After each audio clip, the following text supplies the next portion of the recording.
Hey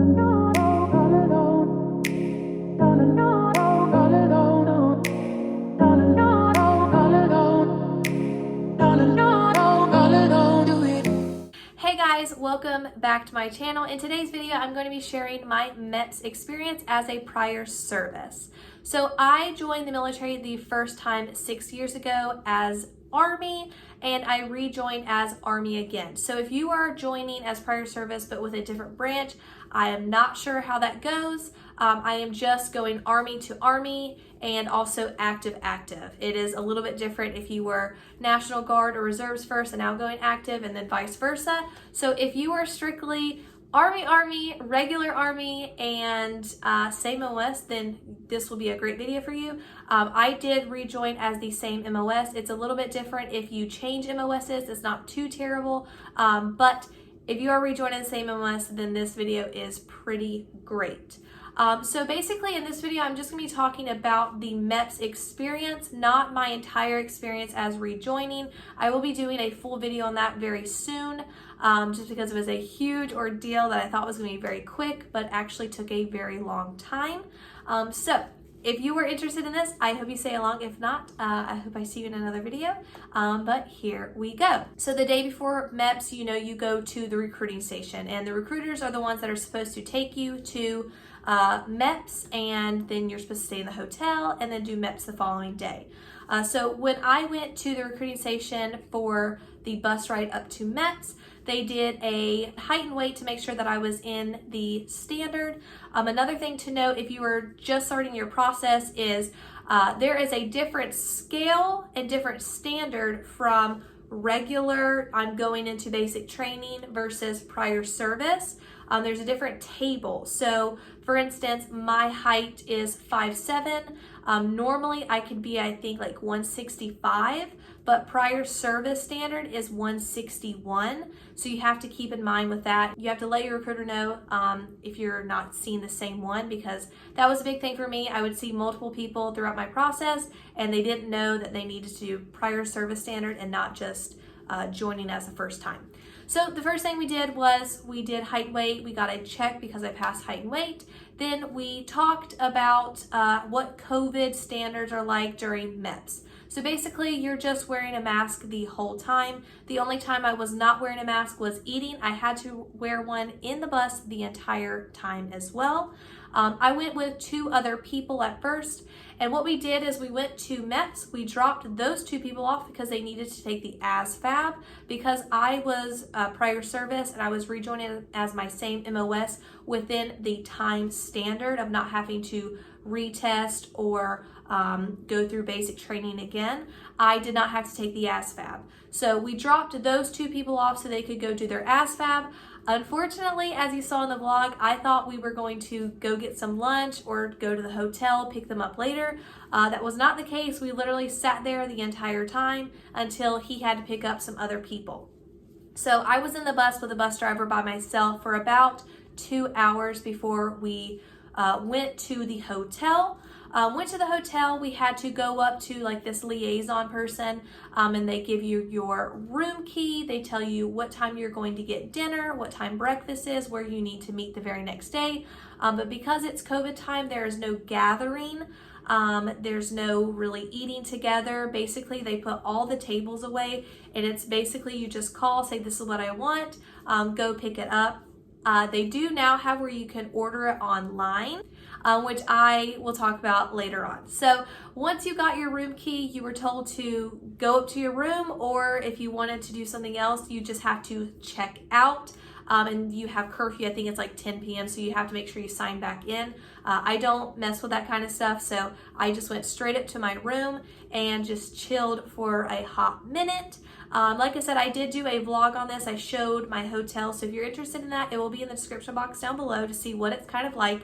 Usually before COVID times, you have a roommate, but because it is COVID times, there are no roommates. You have the room by yourself, which is kind of cool, kind of not. I really enjoyed my first experience. I met some really great people because of you being able to gather with people, talk about everything, sit with them at dinner time, and then get ready together to go to Meps the next day, which I kind of missed out, and I really hate that a lot of people are missing out on that. but it is what it is. They're just trying to make sure everyone is safe. So I went up to my room. They have dinner from 5 to 9. And basically you can either go down there, order, or you have this little card that they give you and you order it online. You pick out what time you want to pick it up and you literally just go downstairs, pick your food up and go straight back up. Like I said, there were no tables around, so you could not sit and eat with your people going to Meps, which is kind of a bummer, and you're not supposed to be in your rooms together either. So I just picked my food up, went back to my room, and I was in there the rest of the night. The 2 people that went to Meps to do their testing, they came back later and they had to do the same thing that I did. So like I said, they just did testing, and then the very next day they were going to be doing their physical, their evaluation. People like that, they are picking their jobs or picking duty stations. It just really depends, swearing in. It's case by case. So the very next morning, we had a 4 a.m. wake-up call. The hotel does a courtesy call at 4 a.m. Unfortunately, I was not paying attention during our brief the night before when we were getting our hotel keys. So I kind of got nervous. I didn't know what time I was supposed to go downstairs. So I went down pretty early, about 4:15, because I got dressed and I had all my stuff already packed. I cleaned the room that night before so that I wouldn't be rushing. So then I went downstairs and there was a huge line. Apparently I was supposed to be there a lot earlier. And then they just said, this section, go off to breakfast. This section, we're gonna go ahead and make sure you've got all your COVID papers. The COVID papers that they gave just says that you were quarantined for 2 weeks prior. That you do not have a fever. So when you went to the hotel, they did a temperature check to make sure that you're not over a certain amount. And then they see that, and then they're gonna do another one before you go on the buses to Meps. So I was in that last section, so we just went off to breakfast. Once we were done with breakfast, we got back in line and get on the buses. There were a ton of people going that day. We all lined up and it's like, this section goes this bus, this section goes to that bus. Our hotel was probably 15 minutes away from Meps, so not a long bus ride at all. And then immediately we all lined up outside of Meps. They gave a brief saying, you know, you can't have any firearms, you can't have any weapons. You are going to be going through a metal detector, so a lot of times guys are wearing belts. You have to take your belts off. If you're wearing like boots or something, you're gonna have to take your boots off to go through the metal detectors. It's basically like the airport rules, I think would be a good description of that.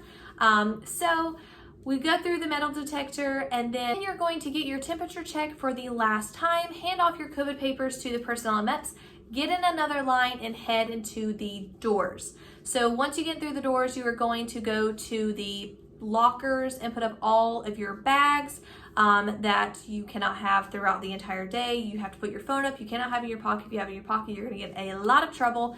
At least that's what they say. I don't know. I don't test it. I just put it away. Only get it during lunch when they say to. Once you put your things in your lockers, you're supposed to go to your liaison office. So all Army personnel goes to the Army office. It also splits off into National Guard and regular. All Navy, you know, it goes off to that way. And then when you go to your liaison, they tell you what you are here for and what you need to go do first. So some people were just doing medical, some people were just swearing in, some people were picking their jobs or doing the whole shebang. Me personally, because I didn't have to take my ASVAB, I didn't have to do the psych evaluation, I wasn't have to picking a job, I only had to do medical. So as soon as I got my paperwork, I was about to head to medical and they say, hey, we're also having to pick a duty station for you. I was under the impression that I was going to be staying here in Washington. That's what I was told the entire time of enlisting. And that was not the case, and we will talk about that later on in this video and more so in another video. But that was kind of a shock because I had not been told that. I've been told from day one I was staying here at JBLM, and I'm not. So I went to medical right after that, and I had to do a full medical evaluation, physical, we had to do blood draws, the whole shebang. So when we first got in there, you went to just certain parts. So you have to do your hearing, you have to get your eyes checked, you have to do blood draw, HIV, you have to do a urinalysis, then you have to just do like this questionnaire sitting down with a doctor, And then the actual physical, when a doctor's watching you do the duck walk and everything like that. So we all split off to go do things the fastest way possible. And then they're like, okay, we're gonna need everyone to come in and you have to listen to this brief. So we listened to a brief about if you lie about anything, you can get a fraudulent enlistment. If you add anything to your records now, you will probably delay your process. Did your recruiter lie to you, or did they say to lie when you came here? Because if so, you're the one that's getting in trouble, not them. The whole shebang. They also have to do a sharp brief to let you know if anything happens to you during your Meps visit. Even with the hotel stay, you need to tell them so that they can file a report if that's what you want to do. And then once we were leaving that room, we had to do a breathalyzer to make sure that none of us were under the influence. And then we split off. So the first thing I did was I got my blood pressure checked, and then I went and got my blood drawn. Then you just keep splitting off to do whatever you possibly can. All females do a urinalysis with a female. As you know, if you're prior service, you know what urinalysis are all about. If you're not prior service, but you're just watching this, urinalysis, someone is literally watching you pee. You do not close the door. I actually don't think that there was a door on the stall at my Meps. So the lady was literally watching. It totally depends on who you get.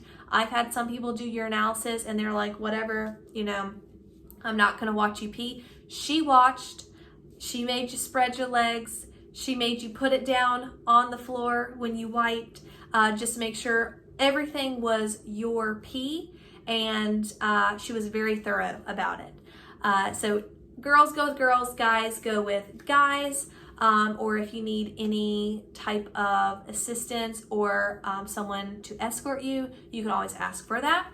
And then you have to get a group of females and a group of males to do your physical.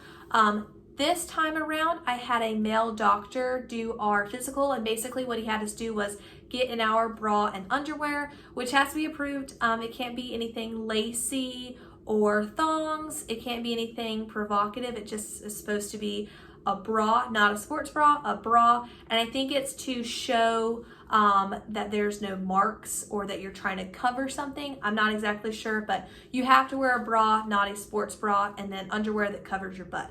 The first thing that we did before the doctor came in was we did a height and weight again. If you don't meet the height and weight standard, so the weight that goes off of your height, then you have to be taped.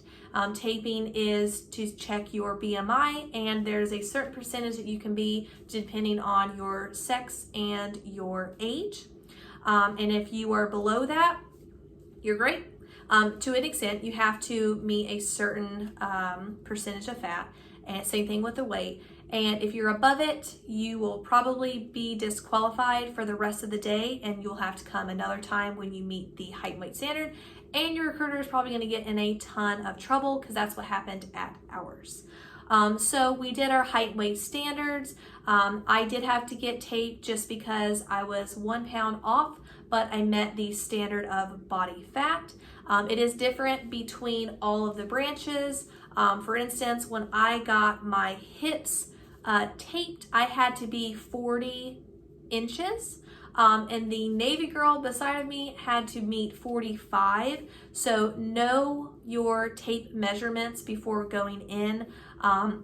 Try to lose as much as you possibly can, because the girl that did mine was so off that I almost failed. When I left the recruiting station that night before, I was 27%, and when I went to Meps, I was 32%. It was that big of a difference. So make sure you are in height and weight standard in the regulation, or you're going to get kicked back. After you pass that, they are going to have you pull out your arms and make sure that you have no marks of self-harm. They're also going to check your tattoos to make sure that they're in regulation. So as you know, depending on your branch, you can't have things on your hands. You can't have things behind your ears. You can't have face tattoos, neck tattoos, depending on your branch. So they're checking all your tattoos, checking to make sure that there's nothing physically wrong with your body. And then you're going to start doing those physical movements to make sure that nothing hurts, that you can get down and get up without any issues. So like certain things where the duck walk, you have to walk on your knees. You have to do like a spin. There was 18 movements, I believe, that we had to do that he literally watched us individually do. There was only 4 of us. My first time, there were tons of us, but this time it was only 4, so he was able to watch every single person individually and caught you if you couldn't do something correctly. We also had to do a vaginal and breast exam. I was told by the recruiters that we were not doing that, but we definitely did. So you had to open your gown and let him check for lumps or any issues with the breast. And then he had to check your stomach, palpate it to make sure that there's no lumps or anything. And then he did a quick vaginal exam. For men, obviously, they're going to do a different type of exam, but for females, you do a vaginal exam and you do a breast exam. Once that was done, I was completely done with my medical. So I had to then go to my liaison office and let them know what was going on. And they told me, you need to go break for lunch. So we broke for lunch. And once you're done with lunch, you need to go to the fingerprinting. So I got my fingerprints scanned. I started to anyway, and then got interrupted because we are on the Pacific Northwest time. So at that time, it was like 12 o'clock. And we had to call an office that was 3 hours ahead of us to pick my duty station. So they were being serious. I had to pick a duty station right then. So went to the liaison office, they called, and they said the only spot that they had right then was Fort Campbell, Kentucky, and I needed to let them know ASAP. So I told them that I would take it. We basically signed a short little contract, nothing like the serious one. And then I was heading to Fort Campbell, Kentucky, and went and got my fingerprints scanned. Because I live here in JBLM and I was not having to go to basic training or AIT, we did not swear in that day because I would have had to left that day. So they are having me come back in a week to swear in, and from that day I will be driving down to Fort Campbell, Kentucky to do a 3-year enlistment over there. My contract is 3 years this time. It was 4 years last time. I'm not sure why it was so short. I also did not get a bonus, which I was pretty bummed about. So if you're a prior service, definitely ask your recruiter if there are any prior service bonuses. There are, if you look on the website, it tells you some of them that you can get. Not just prior service, but if you're doing airborne, if you have certain MOSs, you get a bonus. I unfortunately did not get one this time. I did not get one last time. It's not in the cards for me for some reason. But that was my Meps experience. Like I said, COVID times, you had to wear the mask the entire time. It was the longest I've ever worn a mask in my entire life. Which you probably are going to have to get used to depending on what your MOS is. My MOS is the same from last time. I am a 68 Tango, which is animal care specialist. I work with animals, I work with the working dogs, and there's most likely a vet clinic on every single base. So that is what I do, and that is what I'm going to be doing next week. So I'm pretty excited about it. But yeah, I mean, that's basically it that I can think of right now. If you have any questions, please let me know in the comments down below. Like I said, I have lots of videos that I'm going to be doing. Right now, everything is a little hectic because I am moving in 9 days. So I'm trying to pack up some of my house because I'm not bringing everything. I have lots of things that I'm going to be telling y'all. I just got a house. I'm renting. I was not able to buy, so I'll be sharing that experience as well. So I really hope you stay along. I hope you stay along for this journey because it's going to be a lot different content than I was doing before. I will try to do some of the same content just because I have a lot of people that like that content. But I hope I can have some people transition to this new stuff. It was basically military wife, and now it is the soldier version. And to tie it all together, It will be a little bit before I can post my next video just because I am literally moving across the country. But I will be sharing my experience, another vlog of me swearing in, and then a vlog of us heading down because we are driving, so it's going to take us about 3 to 4 days. Show you a house tour, tell you about that experience, tell you a in-processing experience, and then just start going to work. So I cannot wait to share this with you guys. Thank you so much for staying on this journey with me. If you left and came back, thank you so much. And if you are going to be following along with us, I am welcoming you because I'm super excited to take you along with this. So that is it. Again, thank you so much for watching, and we will see you next time. Bye, guys.